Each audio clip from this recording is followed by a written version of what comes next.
fiat currency, and BitPay, a payment system for Bitcoin. Last week, the committee returned to hearing witnesses directly involved with one of the digital currencies, Bitcoin, the Bitcoin Embassy, the Bitcoin Alliance of Canada, and the Bitcoin Foundation. Today, we are pleased to welcome Mr. Andreas Antonopoulos, considered to be the Bitcoin guru. Suggested to us by several previous witnesses, Mr. Antonopoulos is both an entrepreneur and author in the field of Bitcoin. He is a computer sciences graduate from University College London. His expertise includes Bitcoin, cryptocurrencies, information security, cryptography, cloud computing, data centers, Linux, open source, and robotics software development. He has had over 200 articles published in print and is syndicated worldwide. In addition, he is a certified information system security professional for over 12 years and is a permanent host on Let's Talk Bitcoin, a webcast devoted to Bitcoin. Mr. Antonopoulos is also a prolific public speaker, recently appearing at the Toronto Bitcoin Expo held earlier this year, which I must tell our committee, our analysts attended. He has literally, members of the committee, written the book on Bitcoin, which is entitled Mastering Bitcoin, Unlocking Digital Currencies. It is with great pleasure that I turn the floor over to Mr. Antonopoulos for his opening remarks, to be followed by your astute questions. Mr. Antonopoulos, welcome. The floor is yours, sir. Thank you, Chair and committee members. I appreciate the opportunity to contribute to these proceedings about digital currency. My experience is primarily in information security and network architecture. I have a master's degree in networks and distributed systems and have worked in the field since 1992. I spent 20 years working on networks and data centers for financial services companies before I found Bitcoin in late 2011. I've been working full-time in the Bitcoin space for the past 2 years and written a book on Bitcoin for software developers.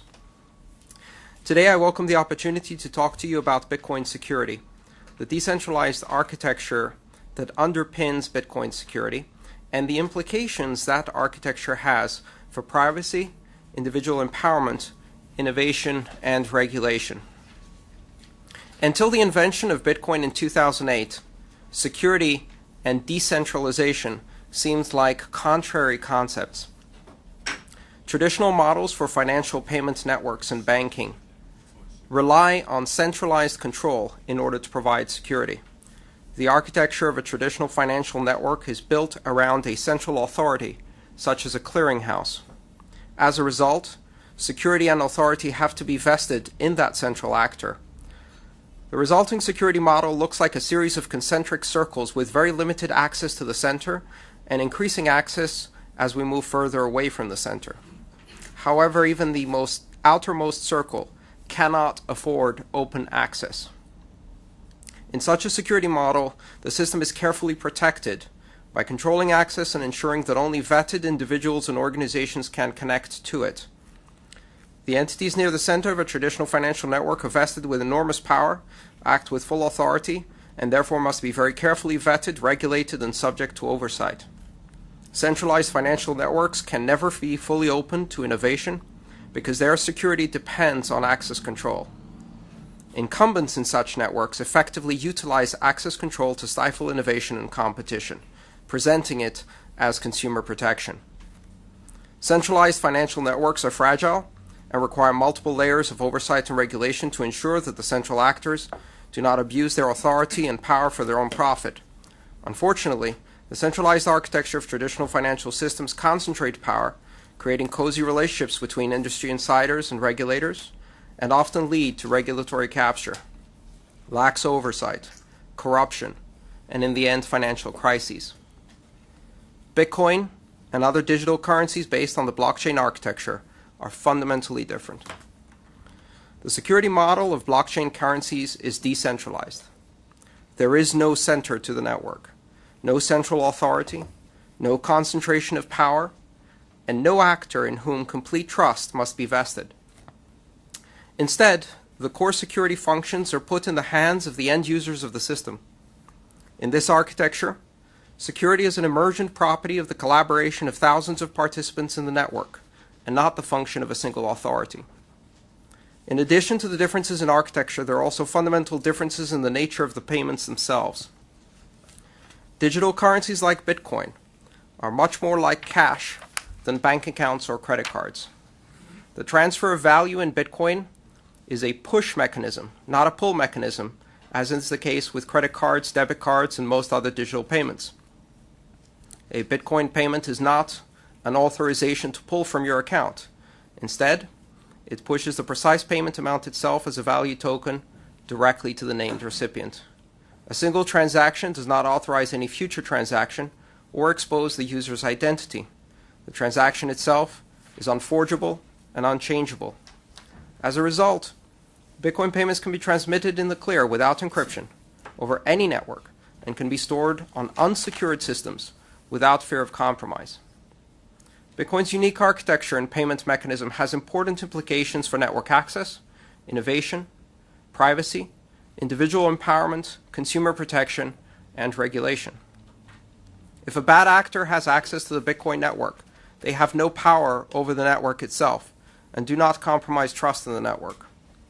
This means that the Bitcoin network can be open to any participant without vetting, without authentication or identification, and without prior authorization.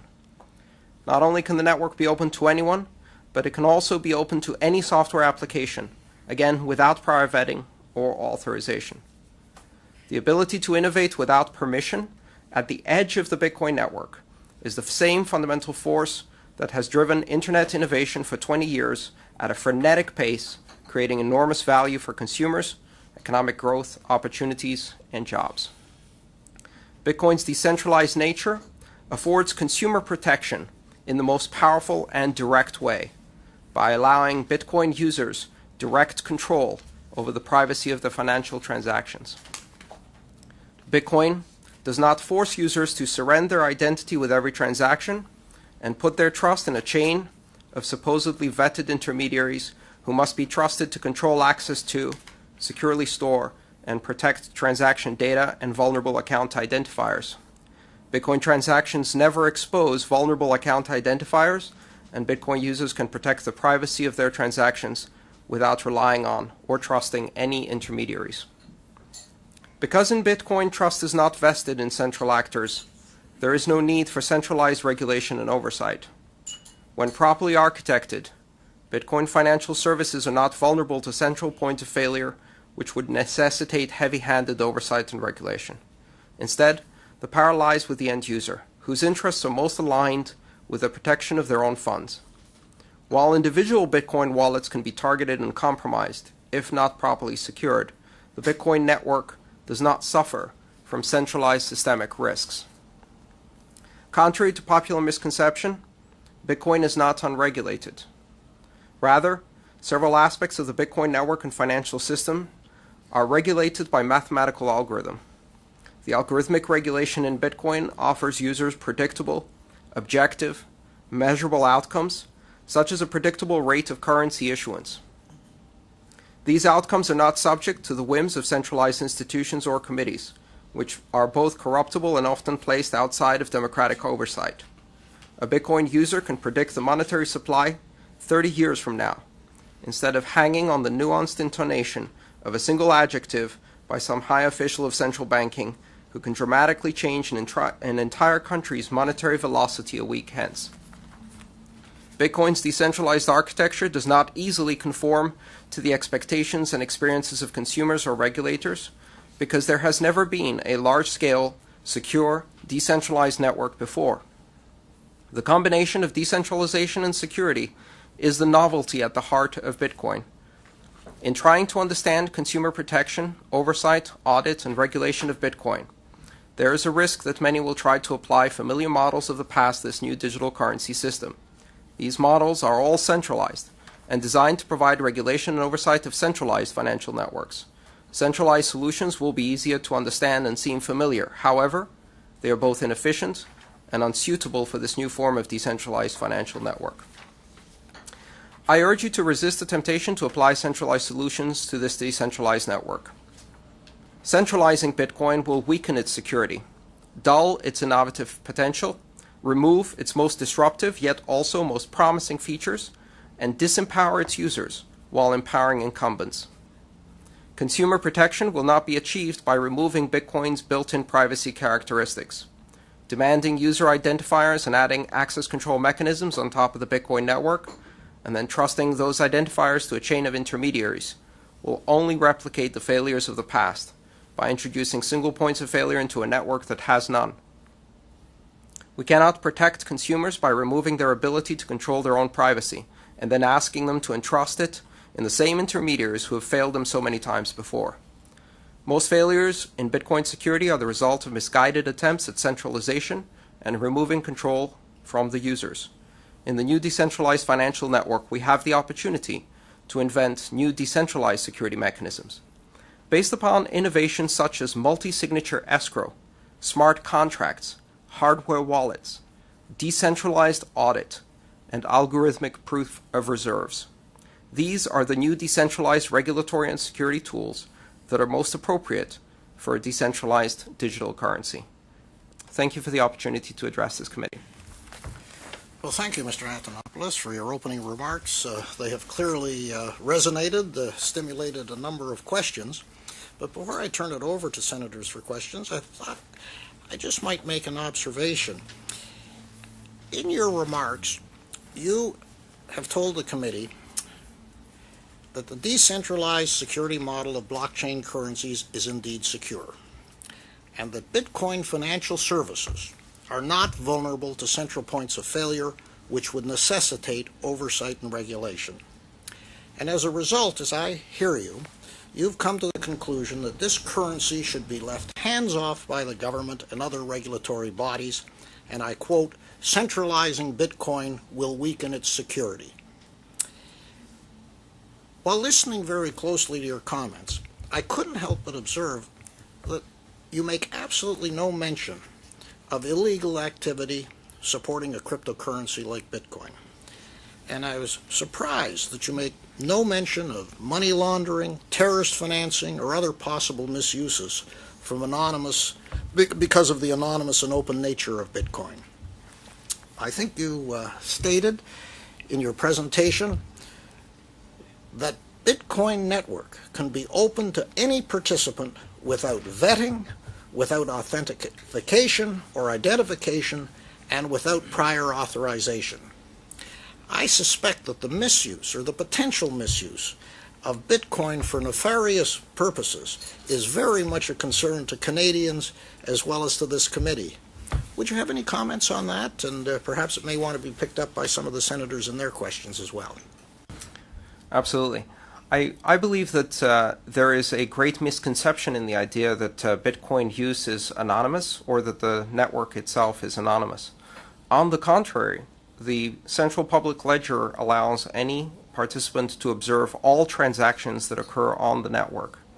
Now, those transactions are not always tied to a specific identity, but with the use of traditional law enforcement mechanisms, when an identity is attached to a specific transaction, that transaction can be followed throughout the network, and therefore the network does not afford more anonymity. In fact, it is easier to implement strong transparency and accountability features on the network than it is to achieve strong anonymity on the Bitcoin network.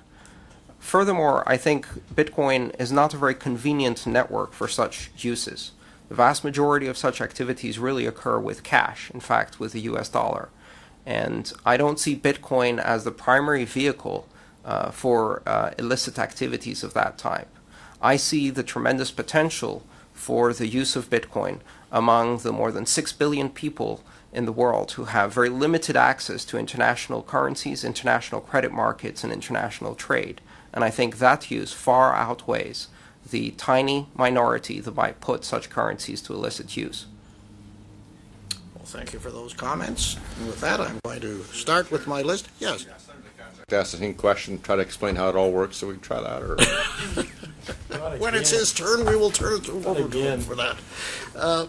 Senator Black, to be followed by Senator Campbell. What's he talking about? Thank you very much, Mr. Chairman, and thank you very much, Mr. Antonopoulos. Senator Mascott understands it. Perhaps he could. Senator Takacsik, please. Order.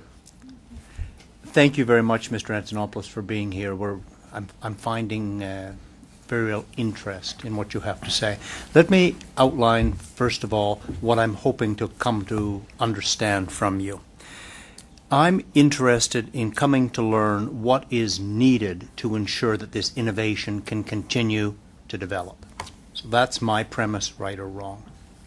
But I do, building on the Chairman's initial comments, have a question or two for you. When CA Vertex testified before this committee, they stated that they'd like to see Bitcoin regulations put in place as soon as possible to give clarity on how Bitcoin is classified. They believe, and they told this committee, that this would allow Bitcoin to thrive in Canada. In your remarks, you've stated that Bitcoin should not be regulated centrally because it will stifle innovation. Considering that other groups have echoed the statements of CA Vertex, help me with the disconnect that I'm hearing between the evidence of CA Vertex and what you have said today. Absolutely. I believe that the best way to help Bitcoin is to ensure that there is clarity in the treatment of Bitcoin, and that Bitcoin is not essentially forced into contorting itself into regulatory structures that are designed by banks for banks or with traditional models of finance in mind, which are primarily centralized, and recognizing that Bitcoin as programmable money with capabilities such as digital multi-signature escrow has many more flexible ways of responding to the needs for consumer protection. For example, in the traditional banking environment, unless you hold cash, every account that you have as a consumer is a custodial account. That means that the account funds are held in trust by a bank, and what you have in return is essentially a promise note that that money will still be there tomorrow morning. The bank controls the funds entirely. Bitcoin allows a much more varied range of control between a consumer and a financial services institution that they may use, from completely decentralized control where the consumer or end user is the only one with full control over the money, to complete custodial accounts where a financial services institution has full access to the keys and the consumer has none. In between, there are also models that are hybrid, where the bank may have a signatory role but not be able to change the direction of the funds, simply to approve transactions. And so within this very broad range of possibilities, obviously some aspects of that do need to be regulated. What I mean by that is, if you simulate a traditional financial environment with a custodial account where you take full control of a user's funds, then those funds are now outside of the Bitcoin security model. They are no longer protected by the user's control of the keys. They're no longer protected by the blockchain. They are now in a gray area where they're not covered by regulatory requirements for capital adequacy audits, security requirements and controls, etc. But they're also not covered by Bitcoin's security model. And we've seen that whenever that has happened, it results in disaster. Almost all of the exchanges that have been attacked in Bitcoin had a full custodial model like that. However, that is not the only model that exists. There are digital Bitcoin wallets where the user has complete control. There are wallets where the user has complete control, but transactions cannot happen unless an additional signature is placed by an institution that acts essentially as a risk manager to ensure that even if the user's systems are compromised, their money can't be stolen, a hybrid model. If you lump all of those together under a single unifying regulation, assuming it's all just like a bank, then you miss out on the opportunities to create better solutions with this new programmable money. So I do believe that certain models of Bitcoin use must be regulated if control over the user's funds has been centralized, then that institution puts consumers at risk. But to lump a decentralized model where a user still has full control over their funds and an institution can't steal their money under that same regulation is not only misguided, but doesn't leave any room for that technology to develop further. May I ask one further question? Thank you very much for that. So what would you suggest to this committee in terms of regulation, if any? I believe we're still at the very early stages of this technology. Not only is Bitcoin new, but Bitcoin is already evolving. For example, the capability to do multi-signature transactions where there can be up to 20 different signatories on a single transaction, and a transaction can be controlled by any mixture of signatures. That technology was introduced in 2012, 4 years after the introduction of Bitcoin, and came into full fruition or full availability in 2013. So already Bitcoin is developing new and exciting programmable capabilities for user security. I think this technology needs time to breathe. It needs time to show the full potential of what is possible with decentralized programmable money.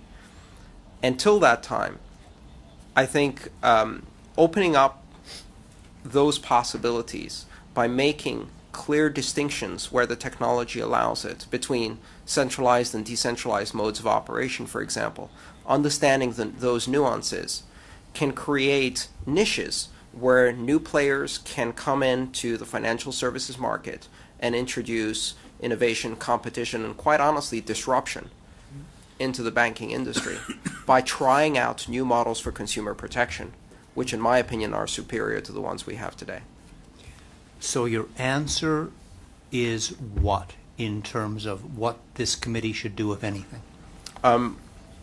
Wait until the technology is better understood by all of us, and understand that there are nuances in this technology that require very careful treatment, because a blanket treatment as if this is just a currency, which it is not, it is a network for money, a treatment as if there is only one application, the Bitcoin currency, which it is not, there are many applications based on this model, would stifle this technology in its early days. Thank you very much. Thank you, Mr. Chairman. Thank you, Senator Black. Senator Campbell, to be followed by Senator Green. Thank you, Chair, and thank you so much for coming today. I remember when I got an IBM Selectronic that had the X backspace, so I could correct letters, and I thought, nothing's ever going to be cooler than this. It's impossible. And that's my, I'm 67, that's my generation. Would it be fair to say to you, and you say it needs some breathing space, I'm asking you, would it be fair to say that the younger generation gets this more so than my generation? With any new technology, I think that's the case. And do you think it fair to say, for instance, I would doubt very much that I will get into Bitcoins. I don't really understand it even still, and we're on our 11th meeting. We're lucky Paul does. But Paul, yes, Senator Massicott does. But I know that when I talk to people, younger people, about this committee, they totally get it. Like, they don't have any questions at all. They're like, this is where we're going. This is how we're going to get there. And in fact, I've been told to keep my old nose out of it. Because, and I think you explained it, how much time does it take to breathe for this? How long do you think that would be? I mean, how rapid is this going to come upon us? I would estimate that Bitcoin today is approximately in the same position that the Internet was in 1992. And in 1992, when I used email, it required command line Unix skills typed into a mainframe, and it was very, very difficult. Yes. Approximately 10 years after that, it had already reached mainstream adoption among especially younger people.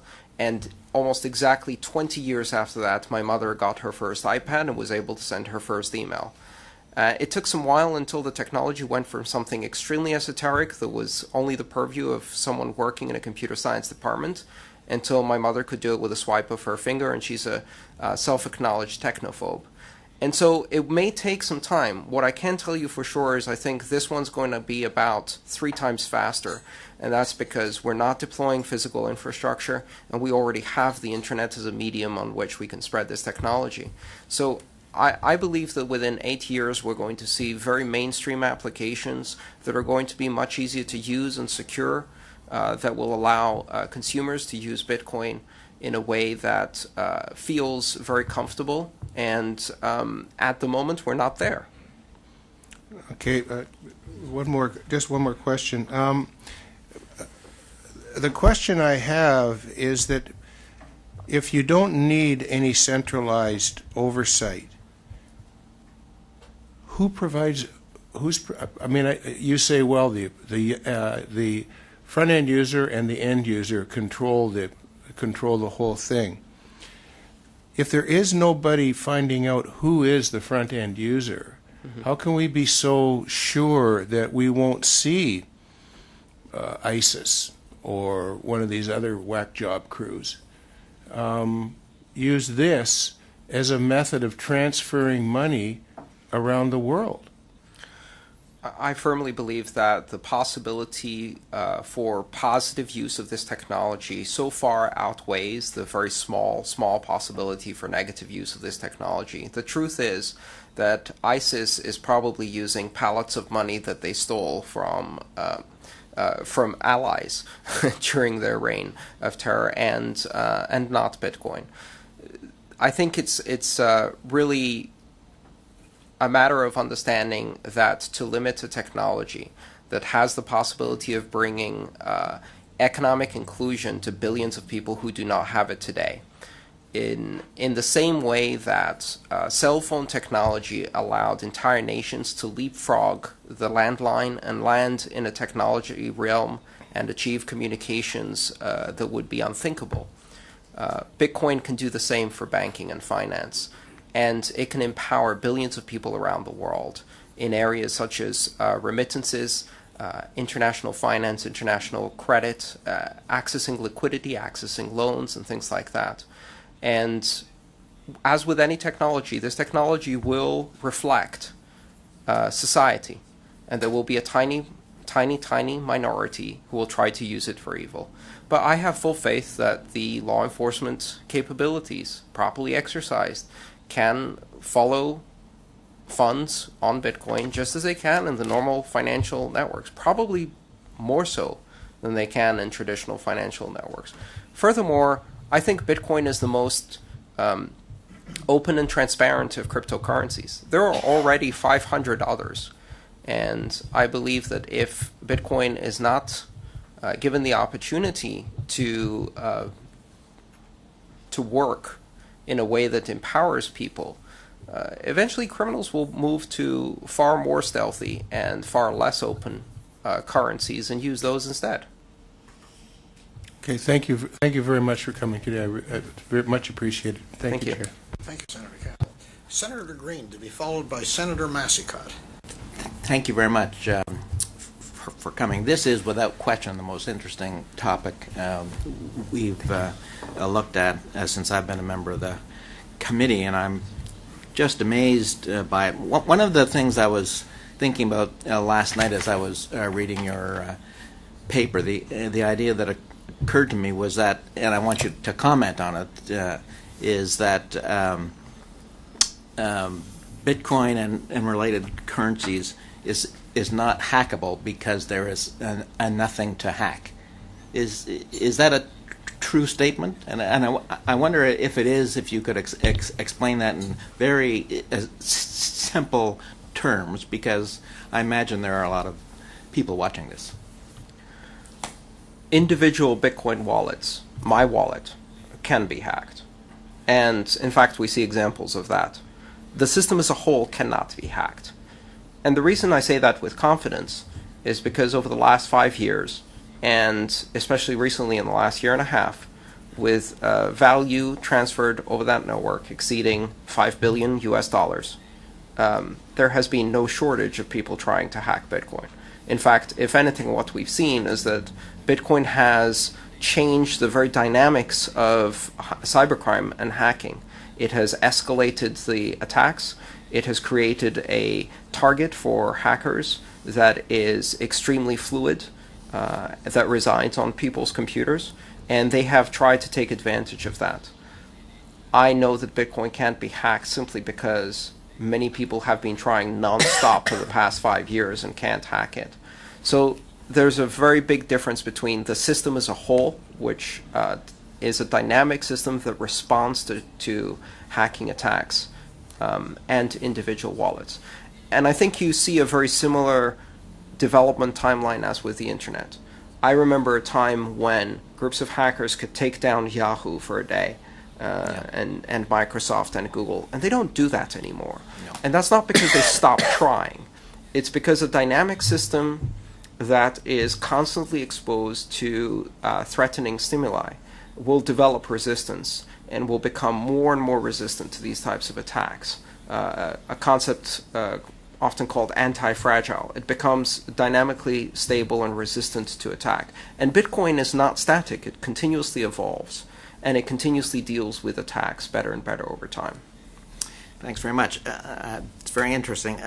You mentioned in the answer to the previous questioner that there are roughly 500 other cryptocurrencies. Mm-hmm. What is the size of Bitcoin in relation to those? Are they major competitors, or are they copycats? I would say for the most part they're copycats.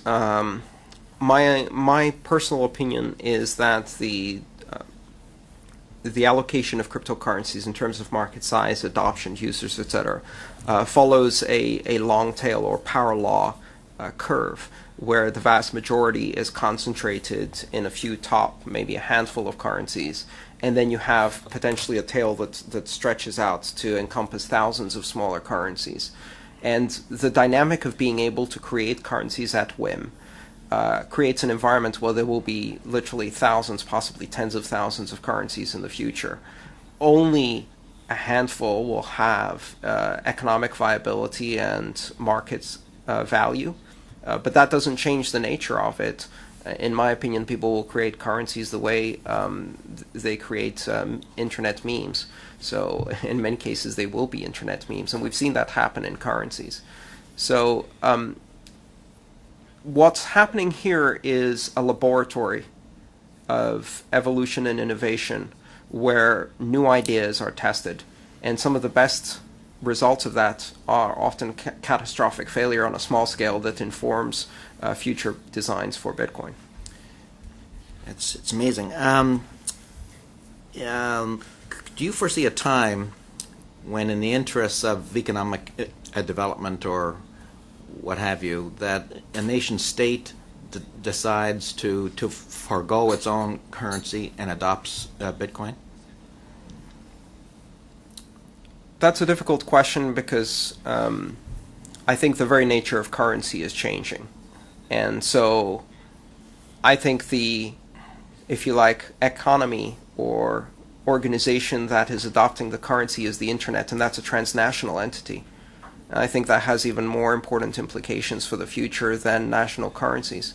Bitcoin is already bigger than some national currencies, and in the future may end up being more important for economic activity than dozens of smaller national currencies.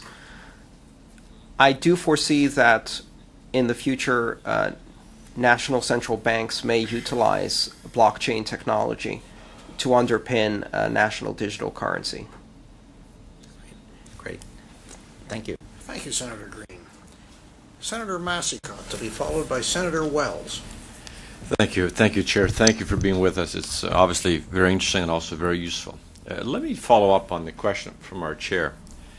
In fact, your presentation makes a reference that you discourage us from even recommending some form of identification. I think and I think your argument is that your argument is, well, it's always visible. You're right. The chain is very visible, but what you don't see in the chain is who's behind the chain. Mm-hmm. And that is why I presume people illegal objectives means are prepared to use it, as they apparently are using this mechanism to basically transfer money and launder money. I gather your argument is that I recognize that is a negative, but please don't hesitate with that issue. Don't put measures in place to restrict that flow, because the usefulness of those measures, identifying who's behind the transfers, is lesser than the use to our society from letting this thing develop. Mm-hmm. Is that accurate? Because the chain is visible, but not the identity of the persons, which is what I think the chairman was asking. I'm recognizing two aspects. One, that attempts at imposing identity on Bitcoin will, in my opinion, be ineffective, because there will always be channels by which non-identifiable transactions can be introduced, either in Bitcoin or other currencies, will simultaneously remove one of the main advantages. Senator, today I've received 3 phone calls, automated phone calls, from Visa fraud prevention, because I used my card in Canada.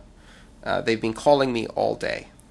And this is something that happens to me every time I travel, and is a symptom of the fact that by releasing an identifier that allows others to pull from my account, and that ties every transaction I do to every activity I do, I am not only giving up my privacy, but endangering my personal financial security every time I use a credit card. This system is non-viable.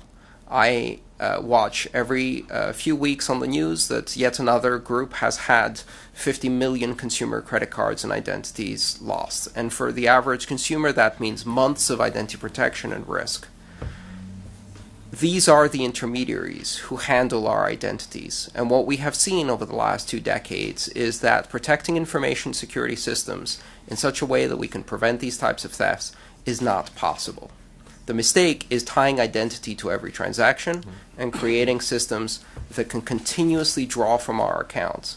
Bitcoin is fundamentally different, and to break that in order to tie an identity that anyone can easily bypass if they have ill intent would not result in protecting us more, but it would result in harming consumers. But conclusion being is that you acknowledge that this form of system could encourage money laundering, but you're arguing is that you acknowledge that, but please don't do anything about it, because the benefits to our society from this form of transfer is more important. Is that your argument in principle? I gather that's what you're saying.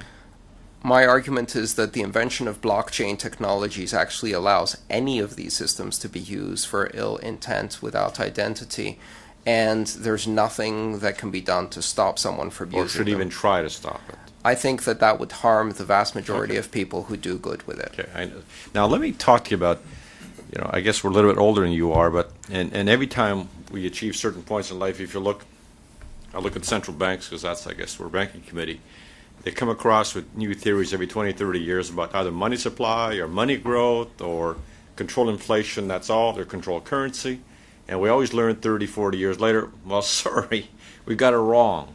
And things like shit happens, in other words. So having said that, when I look at your algorithm and you sort of say, we're going to predict the necessary growth of this currency, it's a form of transfer, and we got it right. But I highly suspect 20, 30 years from now, I said, well, you didn't get it right.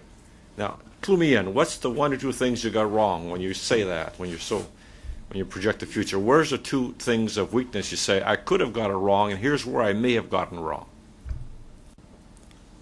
I think what's useful to understand is that Bitcoin's monetary policy is just one recipe that is possible, and what Bitcoin and other currencies like that allow us is to implement monetary recipes at will and then fix them in place for each one of these currencies. And if Bitcoin's monetary recipe is wrong, people will move to another currency that has the same characteristics of decentralized organization but with a different monetary recipe. It is simply one of the possible choices. I don't know if it is right or wrong, but I do know what it's going to be in 30 years exactly for Bitcoin. I can tell you to the millionth decimal point exactly how many currency units will exist in 140 years from now in Bitcoin. And so what it provides, whether you like that recipe or not, whether you agree with it or not, it provides certainty. It provides predictability. and it allows people to adjust their expectations for that, whether that's the right monetary policy or not. Well, with this new model, you can build your own currency which has a different monetary policy, and if it's better, it gets to win. It's an open competition. The supply is defined, given the algorithm formula. But people like our chairman would have bought this unit, so maybe the supply is limited, but will it be equal to the demand growth? Who knows? And therefore, Nobody knows. that price of that currency may fluctuate immensely if you got that wrong. Because obviously, the purpose of the algorithm is to project as reasonable as they can that future growth. But it may not be. So maybe the supply is defined, but not the price. And therefore, if you get high fluctuation of value, it's going to discourage its use. Absolutely. And I think at the moment, volatility is a reflection of very low liquidity in Bitcoin. But Bitcoin has a very specific recipe, and that recipe is to simulate the supply curve of a precious metal like gold. And that is a very specific monetary theory. Now, if there is a different monetary theory, you can build a different currency using blockchain technology. You could even build a blockchain technology currency where monetary supply is defined by a committee of 12 central bankers, and then invite users to adopt that. It would still be more transparent than our current system of money. Thank you, Chair. Thank you. Senator Wells, to be followed by Senator Ringett. Thank you very much, Chair, and I'm pleased to be here today, filling in for someone. And we ran into each other earlier today, and you said it was going to be an exciting committee meeting, and it is. Mr. Antonopoulos, thanks for coming, and thanks for your answers so far. Who are Bitcoin's biggest detractors, and why are they enemies of Bitcoin? I'm not sure who are Bitcoin's biggest detractors. I can tell you that I, along with every other passionate advocate I know, started off as a detractor. I think it's important to note that my initial response to first understanding or first identifying Bitcoin was, this is nerd money. It can't possibly work. In fact, when Satoshi Nakamoto invented Bitcoin and announced it on the crypto mailing list, everyone around him responded in pretty much the same way. The circle of advocates, which is now numbering in the millions, consists entirely of people who started out as very strong skeptics. The difference is, the first time I saw it, that was my reaction. The second time I read the paper and understood that this was not a currency, it was a decentralized network model for financial security and trust, which allows currency, but also allows many other things. And that literally blew my mind. And then I understood this was much bigger. So we all started out as skeptics.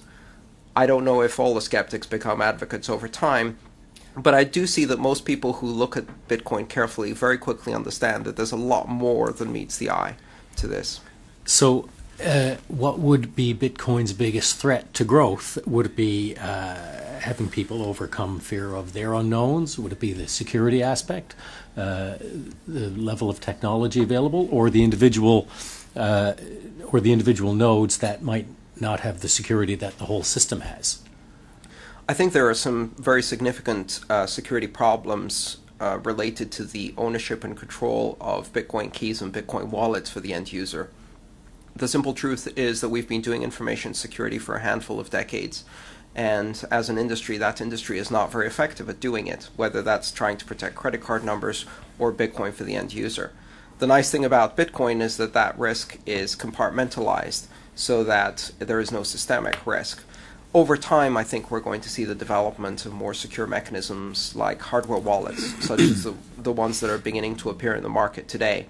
And so for every problem I see in Bitcoin, as an entrepreneur, I simultaneously see a tremendous opportunity.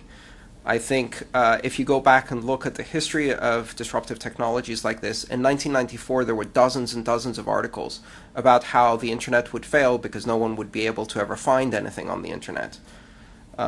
Sergey Brin and Larry Page decided that was an opportunity, not a problem.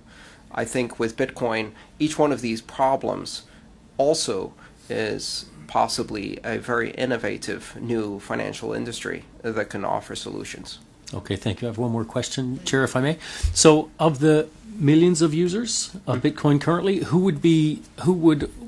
who would constitute the biggest user group? International financial transactions, or what? Like, who's the biggest user now, or the one with the highest plurality? Well, honestly, I think there are a few statistical surveys that provide some insight into that. I'm not sure about the exact numbers. I think the most common use for Bitcoin is charitable giving, donations, and tipping. And I would say probably the demographic at the moment is very similar to the early internet, which is a very narrow demographic of technology professionals. There's a lot of nerds in this space. I can say that for sure. But it just follows the same path as any other technology. It's becoming more and more broadly appealing to a broader demographic over time. For me, the most interesting thing is not what Bitcoin can do for Western developed countries, because we have fairly sophisticated banking systems. I am fascinated by the idea of being able to deploy Bitcoin on a Nokia feature phone in Kenya, in Lagos, Nigeria, and bringing online to a global economy people who have never had access to financial services with international credit, and who could now be connected to everyone else in the world on an equal footing. That is very exciting to me, and I think that's where the greatest need lies that Bitcoin can fulfill. Okay, thank you. Thank you, Chair. Thank you, Senator Wells. Senator Ringett, to be followed by Senator Meredith. Thank you, Chair. Most impressive. And I guess when you started out by saying that you'd spent 20 years working on networks and data centers for financial services company, all of a sudden I say, they must be in dire need to hire you back. So He's not for sale. no, but with all the knowledge that you have gathered about cryptocurrency,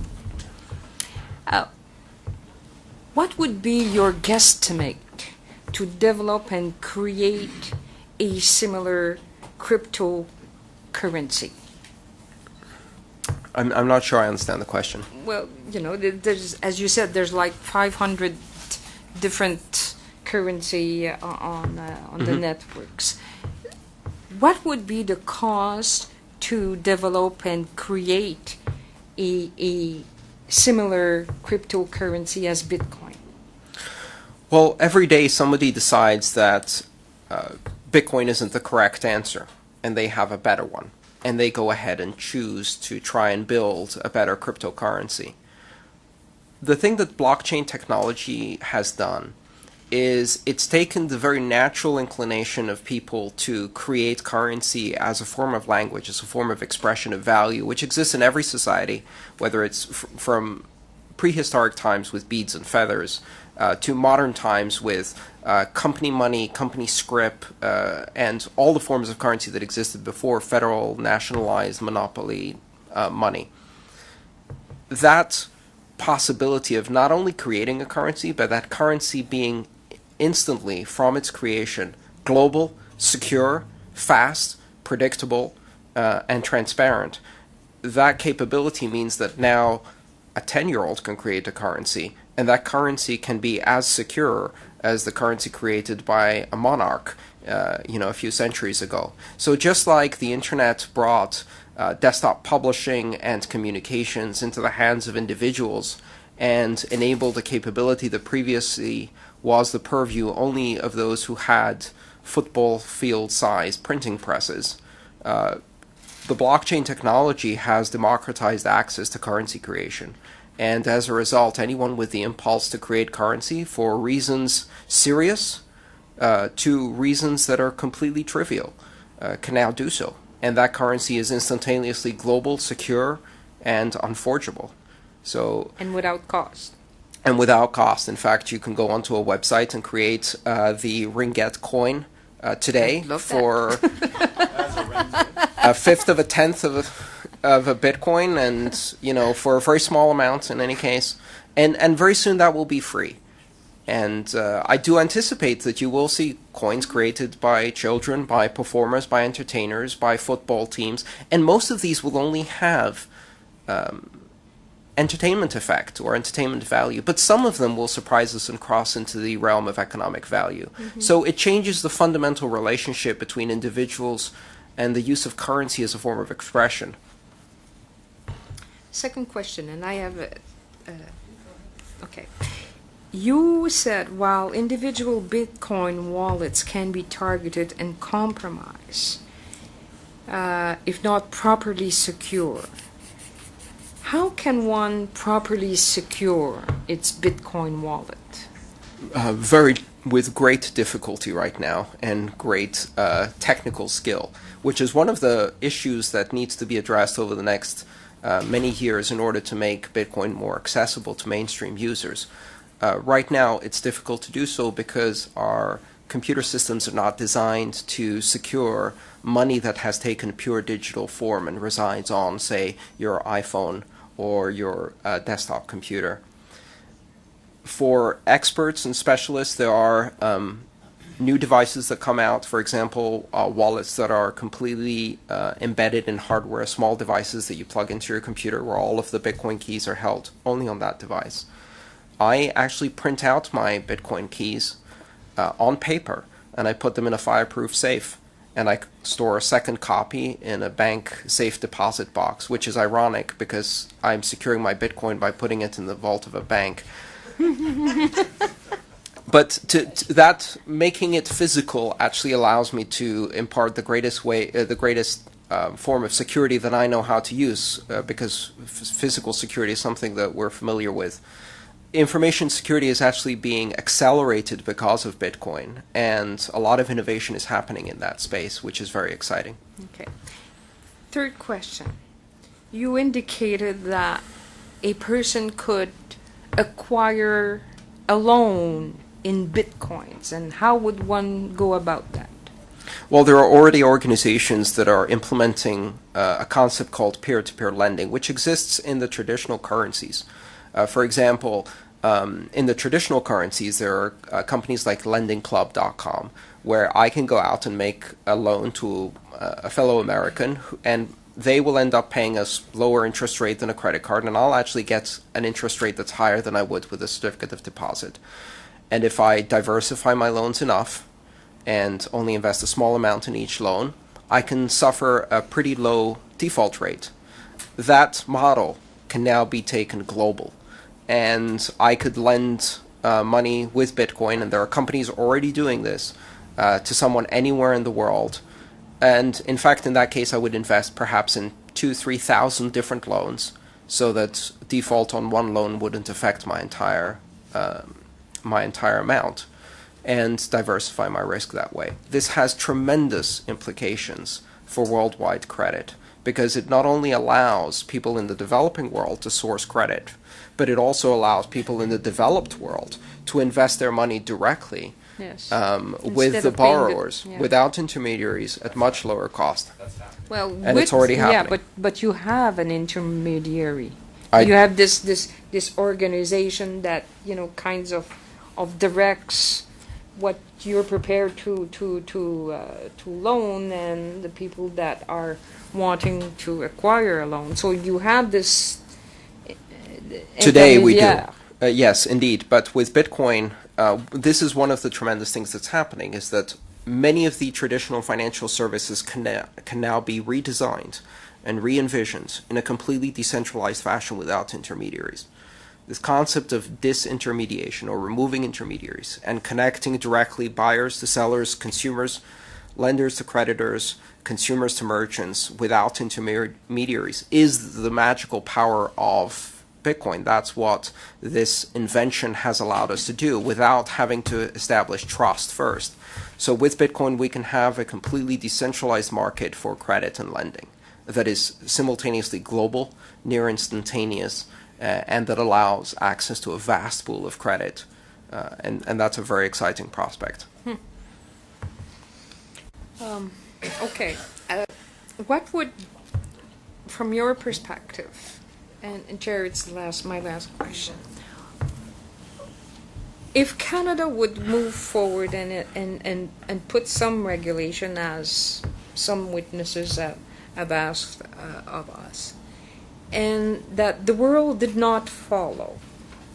You know, the G7 countries did not follow in similar regulation. What would be the pros and cons of such a move? Well, that's very interesting because already we see tremendous regulatory fragmentation. We have a regulator in New York State that has taken initiative to do regulation based on New York State law, regulation that looks very, very similar to traditional banking regulation and is not very well suited for Bitcoin. And simultaneously, there will be other forms of regulation. So in the United States, we're likely to end up with a patchwork of state, local, and federal regulation. And I think you're going to see similar attempts in many countries. Bitcoin technology is such that it can operate across borders very, very effectively. And therefore, Bitcoin companies can migrate to the area of least friction and can create the jobs and the innovation and the growth in the places where regulation is best informed about the nuances and particular needs of Bitcoin companies. So I think Canada and other countries that are looking at this regulation very carefully rather than rushing into it have an opportunity to create an environment that is very friendly to those companies and attract one of the industries that, quite frankly, is creating thousands of jobs today, which cannot be said for too many other industries. Thank you very much. Thank you. Thank you very much. Senator Meredith, to be followed by the Deputy Chair, Senator Review Payette. Thank you so much, Chair. Thank you so much for your presentation. As I read your notes last night, and this is a segue into what my colleague just raised with respect to regulations, our committees here in the Senate looking to put forward recommendations and a report to government that will hopefully become law to protect Canadians. Mm-hmm. You talked to us about individuals being hacked. Mm-hmm. And companies who you cited earlier have spent millions and millions of dollars on their security architecture to protect, that data that's been provided by their consumers. And we see how vulnerable they are and how they have, this data has been lost. Major banks have come and, indicated that they've been hacked, months later to the surprise of their consumers whose credit cards and data is out there. And now you're advocating a decentralized system when the traditional banking system is predicated on all these security measures put in place to protect consumers. We're about protecting Canadians. So let's bring it back as to how we would do that going forward with Bitcoin and what you're proposing. I understand the rationale of access, especially when it comes to, say, for example, Africa. And the outline in areas we see the revolution of cell phones and how that has changed the dynamics of communication as well as transactions. So talk to us about the security aspect of how we would go forth with respect to protecting Canadians who are engaged and who will become engaged in more transactions going forward. One of the big failures of regulation in the traditional environment is that with centralized identifiers and centralized regulation comes centralization of risk.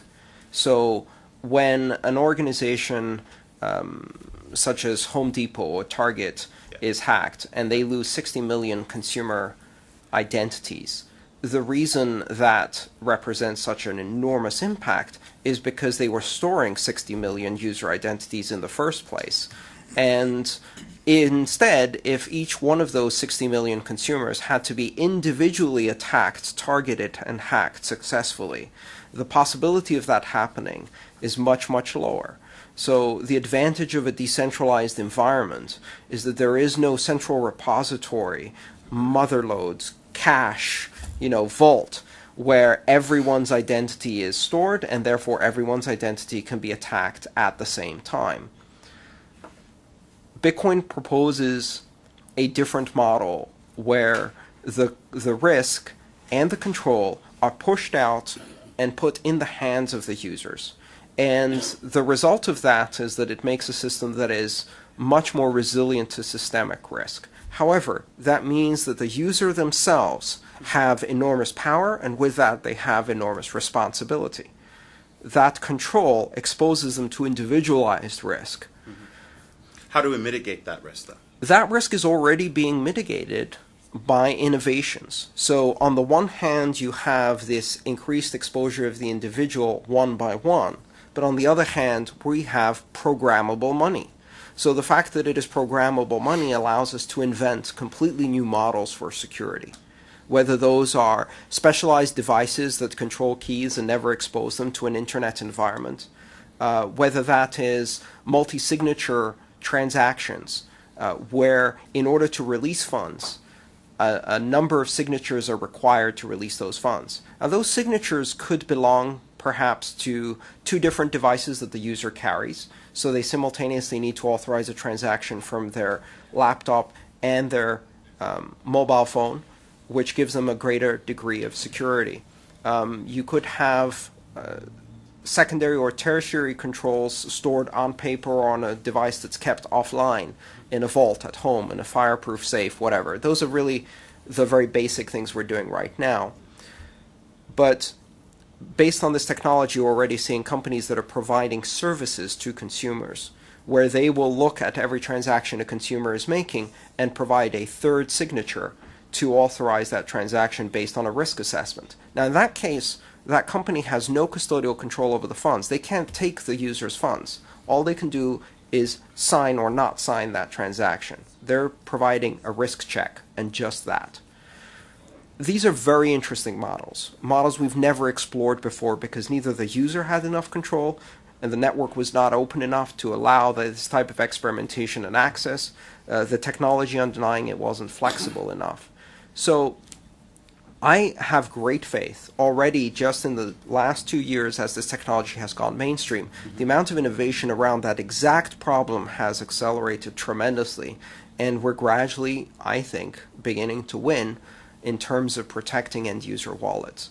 So in this environment specifically, requiring the users to attach identity to every transaction and then put all of those in a central repository, just like the regulations in New York have demanded, to me is folly, because it takes away the one opportunity we have to think of a different way of doing this and exposes us back again to the same systemic risk of centralized points of failure and risk that we have with credit cards.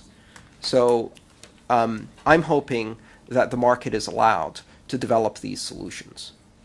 Going forward, my colleagues, Senator Black raised it with respect to breathe-in time, and you indicated this as well. But what would be a suitable time frame for us to be able to look? I mean, obviously this is evolving, this is developing. However, we believe that there has to be some sort of regulations put in place to govern, similar to what we've done now with the Internet in terms of privacy and in terms of requests for information and so forth. With respect to the breathing time, and if we were to enact some sort of legislation, give us your opinion as to what that would look like to govern Bitcoin and its transactions. I think that if we look at the experience with the Internet, the opportunity for the Internet to develop its own models for self-regulation was extremely effective because it delivered a lot of good to a lot of people. In fact, ironically, when the U.S. Senate finally came around to regulating spam was the same year that technology solved the problem. And so in some cases, waiting is the better option. I don't think there's a major problem with consumer access to Bitcoin at the moment in terms of the risk that it poses to consumers. However, there are particular areas where I believe your committee could offer clarity. The first one is making a clear distinction between centralized custodial accounts and decentralized models of Bitcoin operation and not lumping them together. Centralized custodial accounts are dangerous to consumers. They expose consumers to the exact same risk of a centralized financial institution, only in this particular case there is zero oversight or control over these institutions because they operate outside of the banking environment. So, for example, when CA Vertex came here and asked for regulation in that environment, that is a very sensible idea because CA Vertex has complete control of the user's keys and operates in a traditional, centralized, custodial manner. However, I think leaving opportunities for the development of decentralized solutions and recognizing that those are neither subject to the same risks for consumers, nor do they need or can use effectively the same types of regulation as custodial accounts, would open up a lot of possibility for innovation in that space. I think also it's important to carve out exceptions. For example, there are exceptions already in existing law in terms of personal use of small amounts of exchanges. For example, if I exchange a small amount of US dollars for Canadian dollars on the street corner, I'm not going to be arrested as for operating without a money transmitting license. So I think it's important to recognize that on a small scale and for personal use, there should be clarity in the law that makes it clear that you don't require licenses to operate, and personal use as a consumer is not subject to banking level regulation, because that would be very useful in allowing further development of this technology. One final question, Chair. Indicated about the bad actors and a small percentage of them that are there. What systems do you currently have in place to deal with those individuals who would abuse the system? Traditional law enforcement has been tremendously successful in being able to track and stop such activities on the network again and again. And so far, I haven't heard of any particular need for changing the way the network operates. And in fact, such a request would be met with no change, because this is a global network that isn't under the control of a single individual. I don't control Bitcoin any more than anybody else controls Bitcoin. So the network itself provides a level of transparency that law enforcement can use. Thank you. Thanks, Chair. Thank you so much. Deputy Chair of the Committee, Senator Hervieux Payette, to be followed by Senator DeCatcher. Merci, si vous permettez, compte tenu que... Thank you. In view of the fact that I haven't, no one has spoken in French so far, I'll be putting my questions in French. Can you tell me whether there are countries at the present time that recognize and supervise the Bitcoins?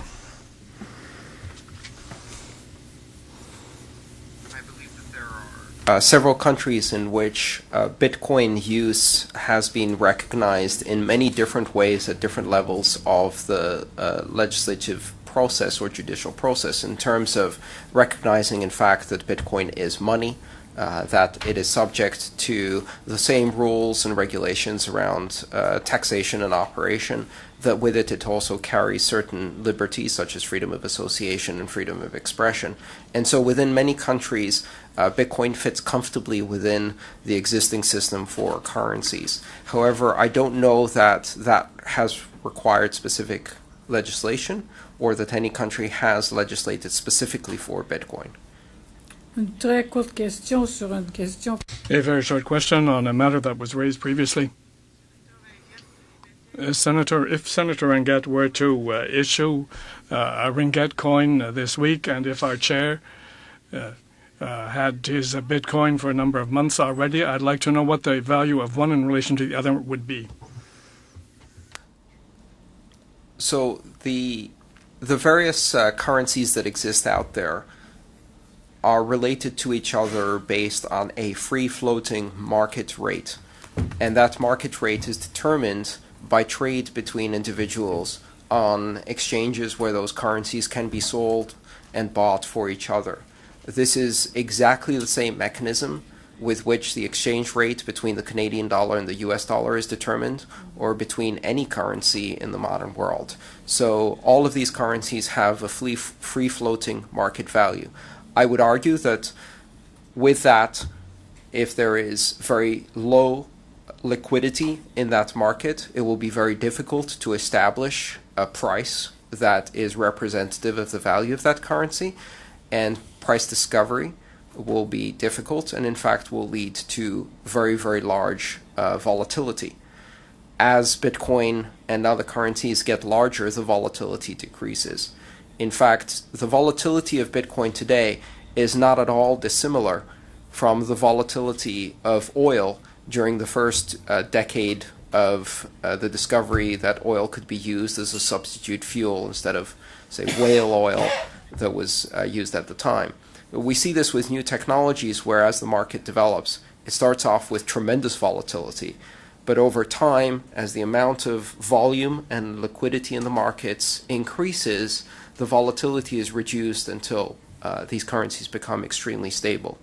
For a global currency, a $5 billion valuation is tiny. And so I would expect that Bitcoin will remain volatile for many years to come.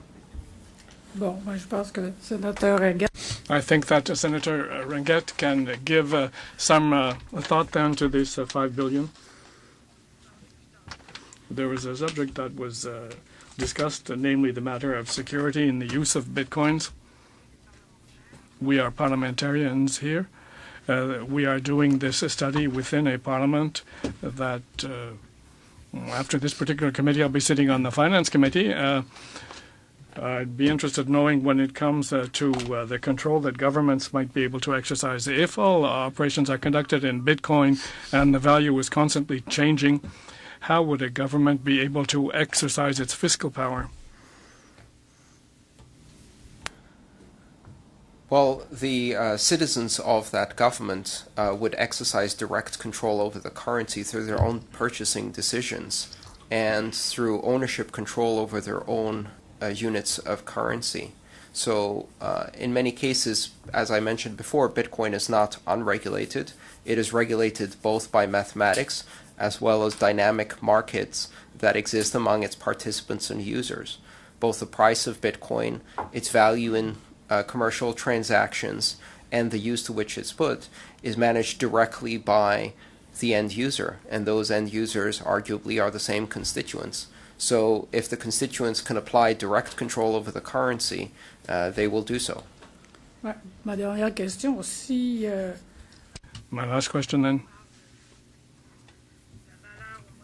We talked about the value in the month of June, and we'll be making our a tax return in April. What value would be used if we wanted to be able to make a conversion to for tax authorities? Because of course it is necessary to file a tax return. It is necessary to establish a value, and if there is a serious amount of fluctuation, I realize that the quantities are not high. There aren't that many taxpayers who have huge incomes. Let's say the average Canadian earns $45,000 a year. What would the value that would be attributed to the revenue from January, February, March, and so forth? How would it be possible to monitor or control this type of declaration of income or revenue? That is a very interesting question, and one area where regulatory clarity would be extremely useful. I earn the vast majority of my income directly in Bitcoin. And since October of last year, I have earned very little in terms of national currencies. I get paid in Bitcoin, and I pay many of my expenses directly in Bitcoin. For the purposes of taxation, I treat the Bitcoin as earnings in a foreign currency, just as if I was doing contract work for a European company and being paid in euros. I will assess the market value of the transaction when I earn the income at that current market price, and then I will render taxes to the tax authority in the national currency, which is, after all, the primary power of the tax authority is to force the users to pay in the currency of their choice. What becomes difficult is that in the case of use of currency, the classification in the tax code depends on the use I have. For example, if I use my brokerage account to purchase euros for investment purposes, and I sell those euros 2 months later and realize a gain, I will be subject to capital gains tax upon that gain. However, if I visit Paris and I use euros to pay for a ticket to the local Paris zoo, and the price of the value of euro changes between the moment I purchase that amount with my own currency and the moment I paid for the ticket, I'm not assessed capital gains. It is considered a currency use, and therefore it is treated differently. And the tax code is flexible enough to allow me to declare the appropriate use for the appropriate tax classification depending on how I used it. Now, at the moment in the United States at least, there's been a ruling that says that Bitcoin operates as a commodity with capital gains taxation, which is, in my opinion, the wrong answer. However, if Bitcoin had been classified purely as a currency, that would have been the wrong answer too. The correct answer, in my opinion, is it depends on how it is used. If it is used for long-term investment, then it is subject to obviously capital gains and losses. If it is used for consumer spending, then it operates as a currency and means of exchange. And the tax system allows me to declare upon honor how I've used the currency, and to then impose penalties if I have made that declaration incorrectly. That's how it works with every other currency. So this is an area where clarity would be extremely useful because it would allow us to use currencies such as Bitcoin in the same way that we use currencies from all over the world. Okay, thank you. Thank you. Senator Tkachuk, to be followed by Senator Malte. Welcome, Mr. Thank you for your testimony here today. It has been an interesting afternoon. The other virtual currencies, are they based on an algorithm as well? And is it the same one as used for Bitcoin? There are several algorithms within Bitcoin. There is a central invention, which is the blockchain, and the security model that uses consensus through proof of work, which is a technology that allows a network to arrive at a secure picture of what the current ledger is based on competition. That central technological innovation is used in the vast majority of currencies. I'll call that the blockchain invention. However, there are other algorithms in Bitcoin, such as the algorithm that determines how currency is issued, how often and how much of the currency is issued. Other currencies have taken different perspectives, so they use a different monetary policy recipe. We've seen a very broad range of those choices, from currencies that are far more inflationary in nature with much bigger supply of currency, even to currencies that implement a demurrage interest rate, meaning a negative interest rate that encourages consumption and discourages savings. So in fact, as a laboratory, these currencies can express a very broad range of monetary policies and even political perspectives. The underlying invention, however, that secures the entire network is the same, almost exactly the same across all of these currencies. Is there that we have heard in previous testimony, we heard about the miners, the people who actually, I think they're the ones who actually issue the currency or mine the currency. Is there, and that there was there were some stories in the paper in June of this year where a company had over 51% of the mining market for Bitcoin. So it was developing a quasi, or does it have the ability to develop a total monopoly? Can one company develop a total monopoly in issuing Bitcoins? And then does that jeopardize the whole currency itself? If how do you have control? Is there controls on that, or how does that all work? So I think it's important to emphasize the fact that the purpose of mining is to secure and verify all transactions. The reward for mining is currency issuance, and not confuse the reward for the main purpose. Mining is rewarded with currency issuance for securing the network, and the reward acts as an incentive to ensure that the network remains secure. The company in question, which is a mining organization, it operates as a pool, similar to a lottery pool, which means that they didn't control the hashing directly. They acted as a central location whereby many independent miners could pool their hashing power and put it behind this in order to achieve smoother returns on their hardware investment. So where playing the lottery by yourself, you may win, but on a very irregular schedule. If you play as part of a pool, you get more frequent but lower payments.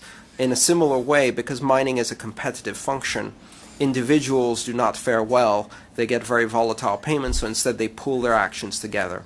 Interestingly, when Ghash approached, but did not reach 51%, but they approached the high 40s, this led to a market response.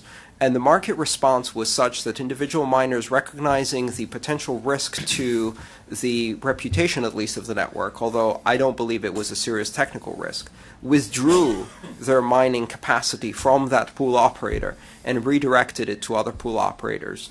Shortly thereafter, Ghash.io had their cumulative mining power drop to, at the moment, being slightly below 30% of the total power of the network, which provides a very good level of protection against individualized attacks, because that's a very big amount, but at the same time it's not big enough to provide a monopoly. On a technical note, a mining pool or individual miner achieving the majority of the network can potentially disrupt the transaction processing function of the network for a short term. However, what they cannot do is they cannot steal funds from any of the users, they cannot redirect funds from any of the users, and they cannot invalidate transactions from the users. They can only delay them and delay the processing. So it's not as big a risk as most people believe it is. And because of the market mechanisms behind it, we have seen again and again that it is a self-correcting system. If just so I can understand whether it's it's just a method of exchange or it's a natural currency. So if I have yen in Canada, I really can't really buy anything. I have to go to a bank and exchange it for, because no one takes it. So I have to go to a bank and exchange it for Canadian dollars so that I can buy something.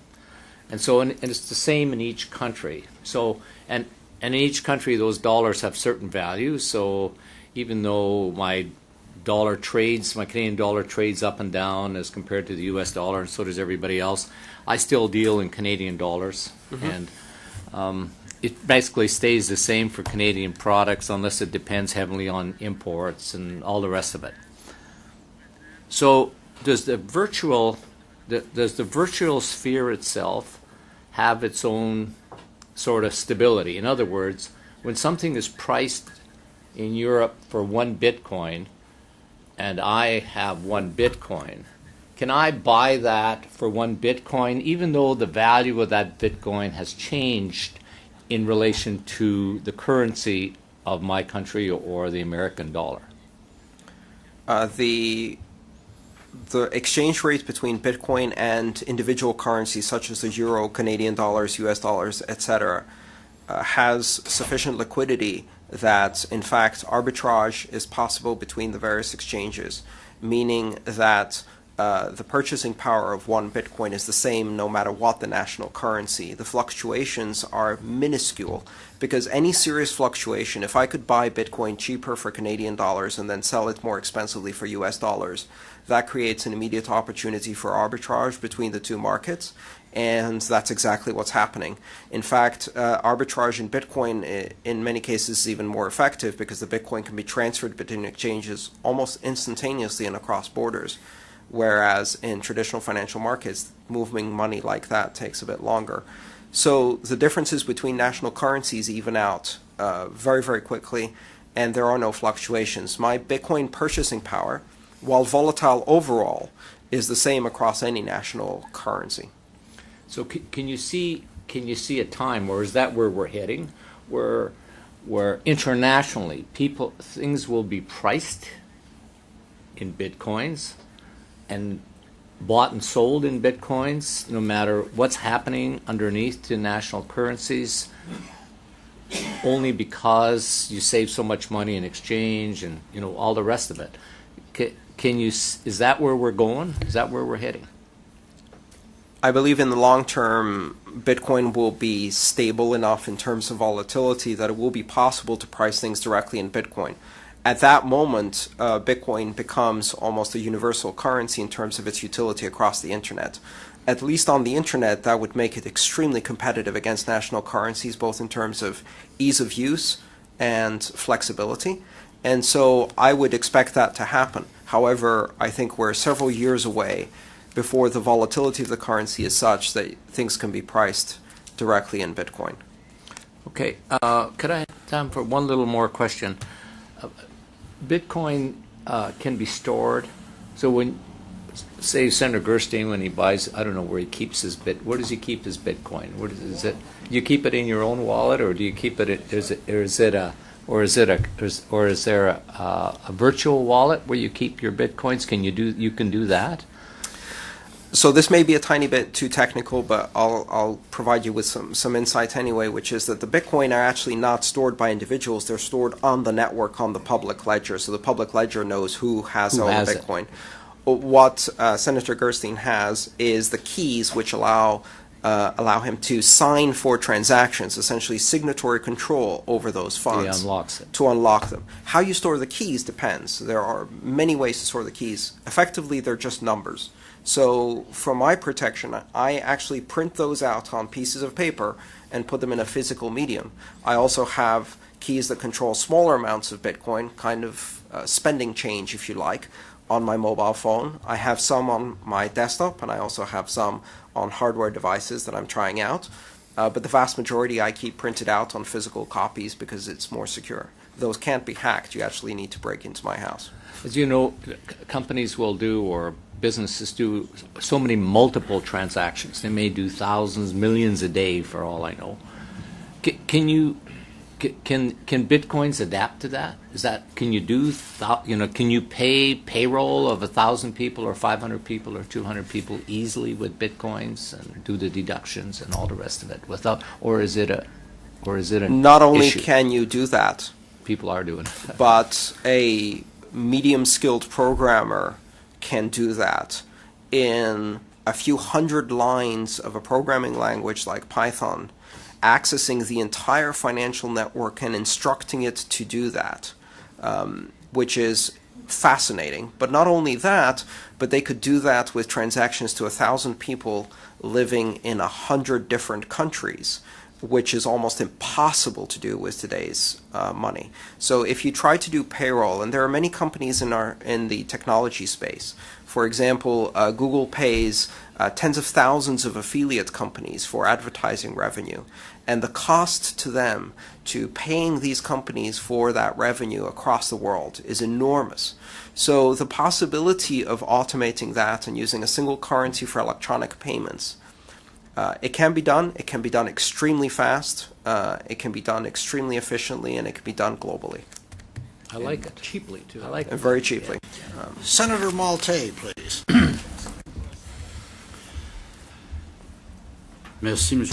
Thank you, Mr. Chairman. First of all, a short comment and some questions. I agree with my colleague, Senator Campbell, when he says that people of a certain age might have some trouble trying this out. We did have a machine and a chair generously bought $100 worth of Bitcoins. He never told us about it. I don't know what has become of it. I don't know whether there's been a loss, but of course that's not your problem. You said that a user of a Bitcoin might be able to predict what the monetary supply might be in the future. If a user of a Bitcoin, for example, such as a chair, is able to predict what the monetary supply in 30 years from now, it seems to me that the Minister of Finance should probably have made use of this for the next 5 years or whatever. It seems to me that you are certainly, if you're able to tell what the money supply will be in 30 years, then this is very useful knowledge.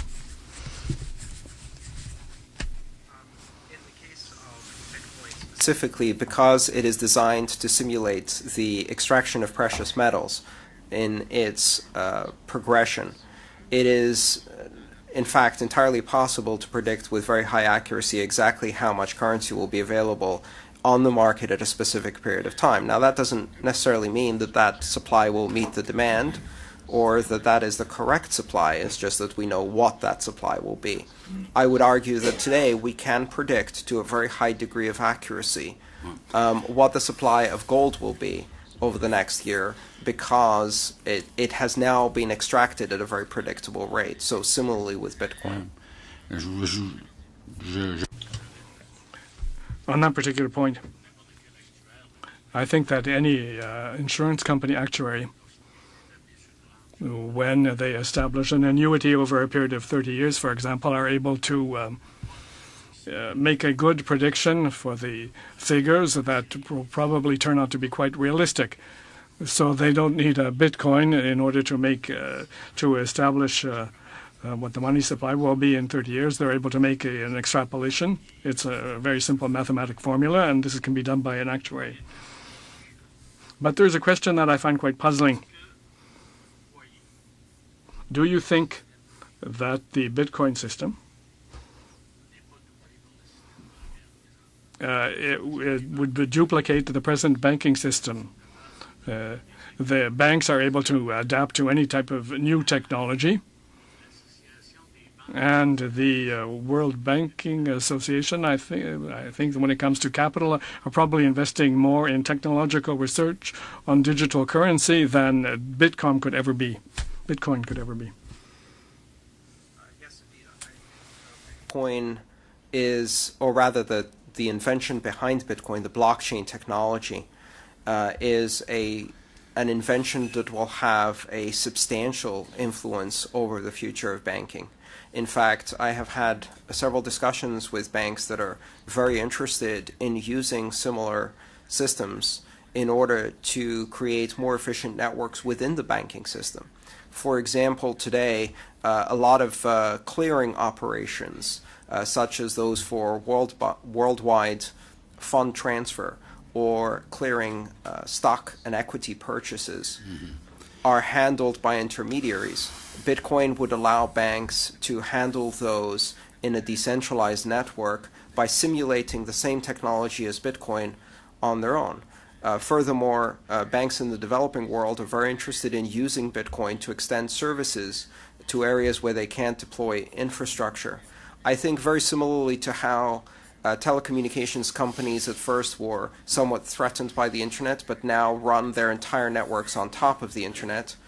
Banks will eventually find ways to utilize this technology, and I would not be surprised if very big parts of the financial services systems eventually run on top of technology very similar to Bitcoin, perhaps Bitcoin itself.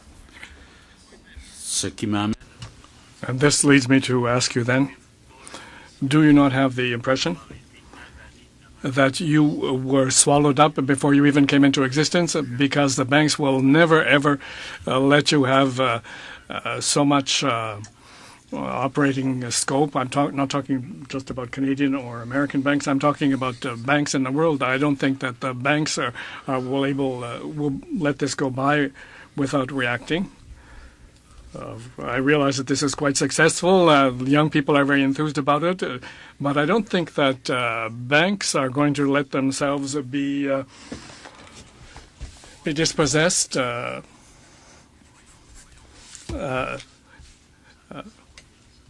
because Bitcoin is not a solid organization for the time being. It's simply a virtual one. The exact same discussion when the idea that the International Telecommunications Union would be thwarted or somehow threatened by this nascent technology called the Internet was ridiculous on its face. The idea that world leaders, states, would allow the Internet to give people freedom of expression was preposterous. And the idea that the Internet would be allowed to subvert the will of despots around the world and would not be instantaneously shut down whenever they felt it was threatening their authority was preposterous. And yet all of these things have happened. I believe that Bitcoin, by empowering individuals, and especially the individuals who do not even have access to the banking facilities that we're talking about, will create a thriving economy of its own, and an economy that will not threaten banks, but will open new opportunities for banks. In the end, just like the telecommunication companies, many of their old models will be fundamentally disruptive. Many of their old profit sources will be fundamentally disrupted. Today, AT&T's long-distance network has been completely decimated, and Skype has dominated that space. Yet AT&T did not give up. They became the world's largest internet service provider. And eventually, I believe, Bitcoin-like currencies will decimate certain industries, especially high-profit, low-service industries such as international remittances, which are exploitative in their nature. However, they will open up new industries, new products, new services, and the economic activity that is enabled by bringing together billions of people on a fully connected global financial system is so much bigger than the potential risk that this may pose to the profits of incumbents. Thank you, Senator. This concludes round one, but we're going to enter into round two, and I have at the moment Senator Black, Senator Massicott, and Senator Green on my list. Before turning it over to Senator Black, in your comments, which have been just fascinating, you've made reference to the fact that one of the great motivators to you personally in getting involved in this is the technology that is going to bring to people that don't have it today, and I think you used the term it will empower billions around the world. If I am correct, I believe Mr. Gates in his charitable giving in Africa is making use of a digital currency called M-Pesa. Correct. Could you just expand a little on what you see the impact or the implications of Bitcoin or M-Pesa or digital currency in general will have in terms of Africa? Absolutely. M-Pesa is a fascinating study for those of us who are interested in digital currencies because it has shown what is possible when low-friction digital money is introduced into an environment without the need for massive infrastructure, an environment that doesn't have banking services well developed. M-Pesa was started as an experiment that allowed individuals to transfer cell phone minutes amongst themselves and their families by a telecom provider in Kenya. I imagine the moment this became a currency was a very mundane moment, such as, for example, a customer arriving at a store and realizing they didn't have sufficient money to buy a dozen eggs and saying, well, can I give you a couple of cell phone minutes instead? And with that simple concept, a currency is born. What's fascinating about M-Pesa is we roll forward just 12 years, and M-Pesa is now responsible for 40% of the GDP of Kenya. That is a staggering amount. And it represents the adoption of what was largely an underground cash-based economy, and one that was illiquid, inflexible, and very slow to operate, and turbocharging that by providing enormous liquidity and fluidity into the economic system. At the moment, Bitcoin is not ready to be adopted easily on the most deployed platform in the world, which is a Nokia feature phone, the Nokia 1000, of which there exist billions. And so it requires a bit more infrastructure than that. But gradually, we see two trends converging. One is that Bitcoin is being applied on simpler and simpler technology, and we already see its use through SMS text messaging. The other one is the collapse in the cost of producing smartphones, with the Android approaching $25. There are already applications in the Bitcoin space that would allow a single Android phone to support thousands of simple SMS customers and give them Bitcoin wallets, which would allow essentially a young kid in Lagos, Nigeria to buy an Android smartphone and become a bank serving thousands of customers, simultaneously giving them access to the equivalent of a Western Union terminal, a credit facility for buying loans, as well as a trading facility for all of the world's markets. And this off a simple Android phone and SMS feature phones. M-Pesa shows us that it is possible. Bitcoin now makes that phenomenon global.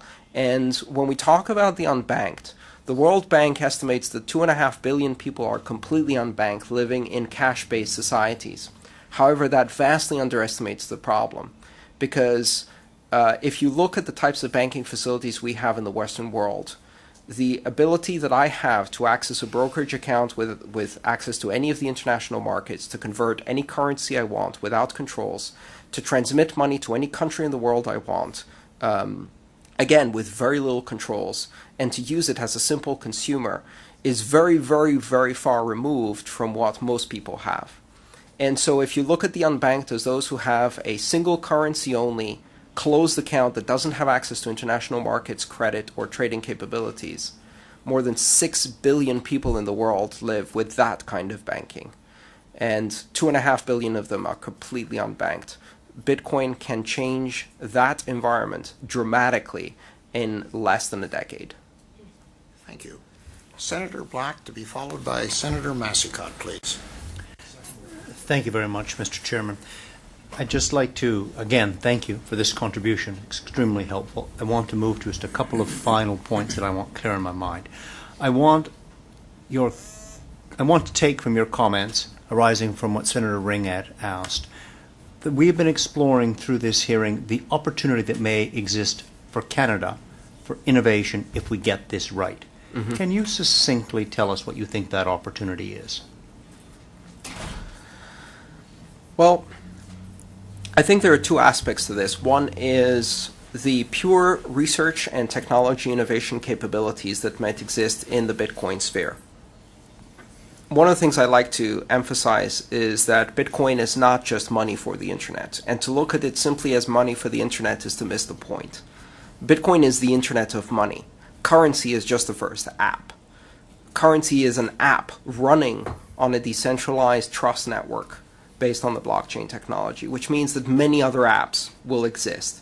The Bitcoin currency is almost the same as email was in the 90s.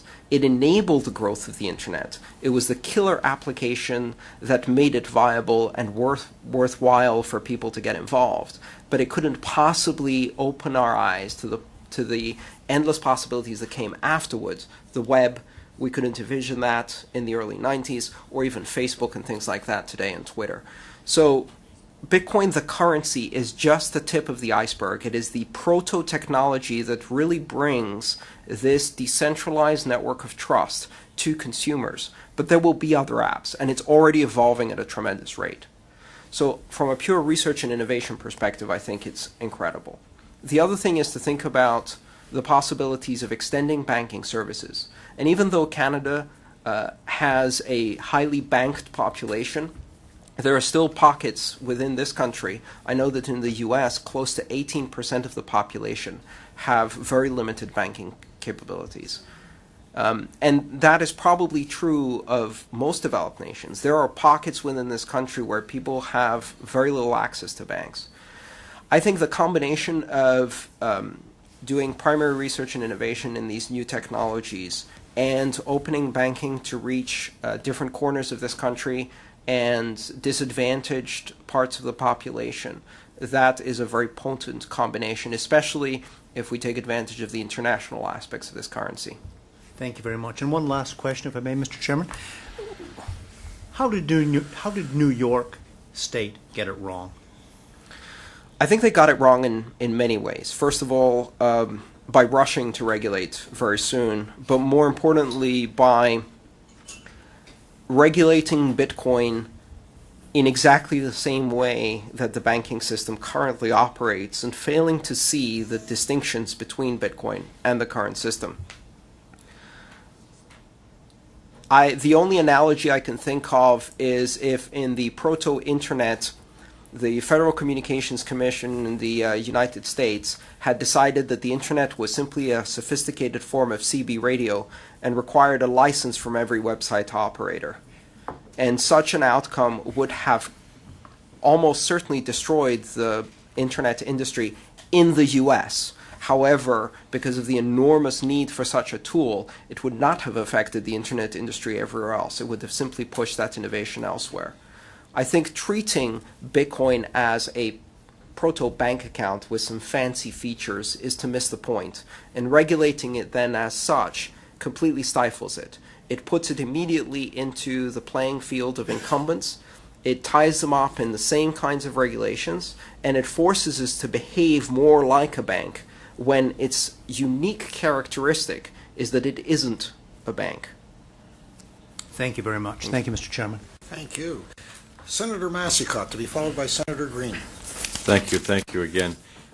One technical question, then a more important question. On the technical side, many countries and provinces have sales tax and coupled with income tax.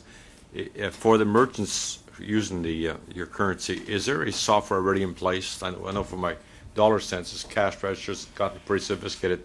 Is it already exists that it's easy for them to do the accounting, pay the sales tax, collect the sales tax? Does that already exist for merchants? Absolutely. In fact, it's easier with Bitcoin because the public ledger provides a complete record of all of the transactions. It's as if all of my bank statements from the first moment I used Bitcoin are online. I render sales tax to the state of California for the business I ran selling products via Bitcoin. I also pay my income taxes in US dollars based on my income, which is entirely in Bitcoin, and I do all of my accounting using traditional accounting software. And your software's in place to do the transfers and calculations immediately?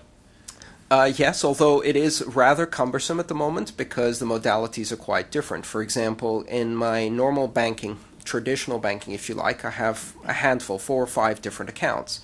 In Bitcoin, I have well over 2,000 accounts because with Bitcoin, it makes sense to create a new account for every transaction. It's not really an account. And therefore, if you try to put it into the same model, it's difficult to work. However, the software is being developed. So. Sure. Let me talk to you about, you basically answered the question, but the way I see it, this is a highly secure form of transfer, anonymous form of transfer of property. You can call it currency, but you're using it now for a currency from a sense of bartering. But I presume, talk to me about, it seems to me this could be very, very useful in many things, including exchange of property. Today we have a bunch of lawyers or notaries who acknowledge the safe transfer of real estate property. But it seems to me this application could be used very, very often in many, many different facets. So let's 5 years forward. How do you see this technology being used to the benefit of our society? Give me some examples. There are some very interesting applications where the decentralized ledger is used as a public record of sorts for all kinds of things, from registering bicycles to registering automobiles to registering company shares. 2 days ago, I was at a Bitcoin conference where a couple was married, and their marriage was registered on the blockchain for the first time. They used the blockchain as a registrar of that contract. You could use it to register titles and deeds for property and transfer those titles and deeds for any form of property, including vehicles, real estate. With a simple electronic transaction, you could transfer the deed to a car. Even better, and more importantly, the car could look up its own title and render itself usable to the new owner automatically. And this concept is called smart property, where the property recognizes its ownership through reference to the blockchain. All forms of decentralized registration can be implemented with the blockchain. Furthermore, you can issue share certificates or any other form of token that can be traded, from sharing my bandwidth and receiving a token in return that I can spend to use somebody else's bandwidth, creating the possibilities for sharing economy similar to how we do Airbnb or sharing cars today. We can do many of those things using digital tokens. There's a company here in Toronto who developed an application that allows you, upon submitting a transaction on the blockchain, to unlock a door, for example, for an Airbnb apartment. So your smartphone would make the payment and then also unlock the door to the apartment and have access to that property. It's very good. It's amazing. But minor questions, a secondary question. I don't understand why the blockchain for a couple getting married. Why? Is he scared to get mixed up with the wife? Or what's the issue? Why the need for that issue? So Let's not go there. it was largely symbolic and a proof of concept. This couple was already married under traditional state laws. However, what they wanted to do was they wanted to record their marriage on a record that was publicly accessible, unforgeable, and completely unchangeable through time. It provides a permanent record of what has happened, an unalterable history that within an hour is completely unalterable by anyone, and will be preserved through history because of the value of the transactions that occur. So the bedroom door does not open if it's the wrong person, exactly. Automatic access. Our concluding question From Senator Green, please. Thank you very much. I really take your point about the dangers of inappropriate or premature regulation, because we don't know where this is heading, and the pace of change is large, and we don't want to influence, I don't think, the pace of change or what it might lead to. So we have to write a report, and the report will have recommendations. So my question is, what would your reaction be to just a report with one recommendation? And that recommendation would be that there be no regulations and that we revisit this in, say, 5 years. I think that would be a very good idea. I think there is some room for clarification. Clarifying, for example, the tax status for individuals, or at least clarifying the right of an individual to make a choice in the currency they use as a consumer, and to affirm the legality of using digital currencies in all forms of commerce as entirely equivalent with any other national currency. And recognizing it as a private form of barter and transaction, recognizing the corresponding principles, which I consider neutral principles, but they are principles of enlightenment, which are freedom of association, freedom of expression, freedom of conscience. And so I think that removing ambiguity in that particular arena for personal use would be enormously useful. Yeah, I agree. Thank you very much. Mr. Antonopoulos, your reputation preceded you prior to your arrival, and you may recall that in my introductory remarks, I did not introduce you as a Bitcoin guru, but as the Bitcoin guru. You humble me, Senator. I think that I could speak on behalf of all of the members of the committee in saying that you have more than lived up to that reputation, and we greatly appreciate your appearance today. Thank you very much. This meeting is concluded.